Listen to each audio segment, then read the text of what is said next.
Welcome to part 2 of Remediating Students Remotely. So we were talking about the 3 different types of remediation. We've already talked about self-determined remediation with quizzes and GoFormative. We were in the middle of selection-driven remediation. So far we talked about Google Forms and the great go-to section based on answer option that Google Forms does provide to us. It's a really great tool that we can utilize for a lot of different ways. So that would be one great option for this selection-driven remediation, depending on what the kiddos have selected. Depends on the next task that they complete.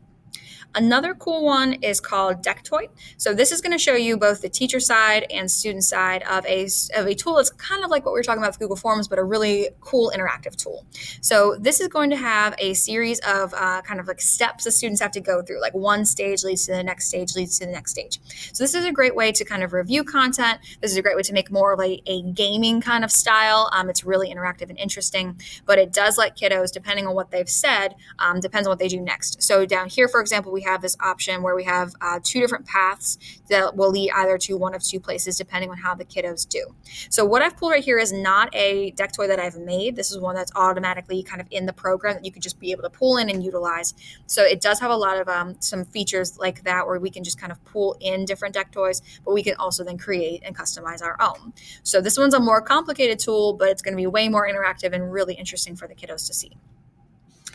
So our third type of remediation is progress-driven remediation. So for the kiddos, this one's, I would say, still easy, maybe a little bit on the medium side because the teachers are kind of telling them exactly what they need to do based on where they are and where they are in their progress.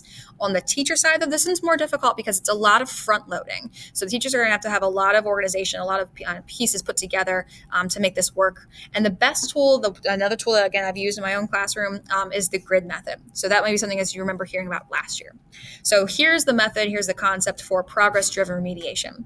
Students work through a review activity, a lesson, or an entire unit with this method, and they only progress forward if they've met their expectations.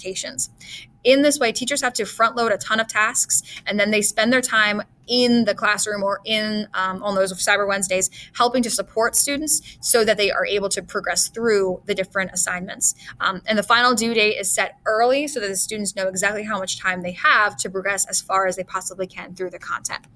So I've used the grid method in 2 different units last year. And again, I'm a big fan. I am biased here, but I really thought it was and I think there's a lot of potential for using this with our cyber kiddos. But essentially how it would work is, here is exactly what they're meant to do for 2A. And the only way they're going to get to 2B is once this piece is done. So again, Edgenuity is kind of set up really well at this point to almost be a piece, kind of a version of a grid method. So it wouldn't be that crazy to think about a teacher creating a combination of Edgenuity plus some of their own content and merging that into a grid where students can see exactly what they're meant to do, and they can't go any further until they have found success with those assignments. With that being said, some of our kiddos are just naturally going to find more success than some of our others, so we need to have that preset due date of, you only have the 2 weeks to get as far as you can, and then if you get to a certain spot, that's when you get a certain score in the grade book. So all in all, that's what we're thinking about. We're thinking about different tools that can help us to remediate remotely. If we're thinking about this self-determined remediation, we could use something like quizzes or GoFormative. If we're thinking about selection-driven remediation, we could use tools like Dectoids, or we could use a Google form with that go to selection based on answer section. Or if we're thinking progress-driven remediation, we could use something like the grid method. I can absolutely do demos and instructional time with all 5 of these tools, and I would love nothing more than to do so. So if any of this would be helpful to you, please let me know, and we can absolutely work together to make some magic happen. If there's anything else, please send me an email or let me know. But thanks so much for watching this Tech Bite.